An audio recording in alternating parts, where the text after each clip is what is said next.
Interfere করব না। তো এখানে এই পর্যন্ত এখন পর্যন্ত আজকে পর্যন্ত এই অবস্থায় আমরা অবস্থান করছি। 25 জন স্বতন্ত্র পরিচালক নিয়োগ দেওয়া হয়েছে।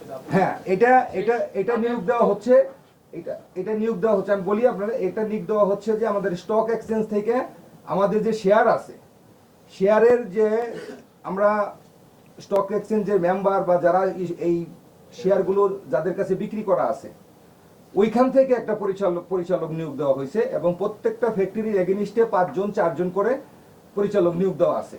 এবং কি আমাদের এই যে আমি এতক্ষণ কথা বললাম, এই কথাগুলোর প্রথমেই আমরা যে যোগাযোগ করছি তাদের সাথে, ওই হিসাবে তারা একটা রিসিভারও আমাদেরকে নিয়োগ দেওয়া হয়েছে।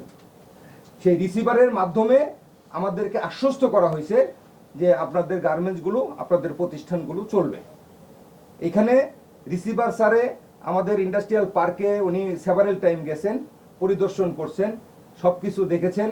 তো এইখানে আমার ভাই যে কথাগুলো বলল যে এশিয়ার মধ্যে আমাদের যে ওয়াশিং প্লান্ট আছে, আমাদের যে মেশিন আছে, এগুলো বাংলাদেশের তো মানে পরের হিসাব।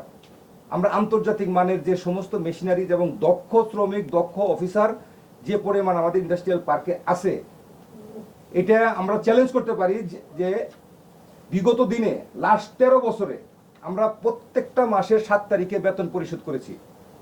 লাস্ট একাধারে 13 বছর কোনোদিন কোনো ওয়ার্কার বা শ্রমিক বা অন্যরা বলতে পারবে না যে 7 তারিখের পরে তারা বেতন পাইছে। যদি 7 তারিখ শুক্রবার হয় তাহলে আমরা বৃহস্পতিবার দিন বেতন দিয়ে দিছি। তাহলে এই ধরনের একটা লাভজনক প্রতিষ্ঠানকে আপনি কাজ করার সুযোগ দিবেন না? সেটা আলাদা বিষয়। আপনার ব্যাংকের টাকা দেন না, মানে ব্যক্তিগত ব্যাংকের টাকা পরিশোধ এইটা আপনারা 7 তারিখের মধ্যে দেন, কিন্তু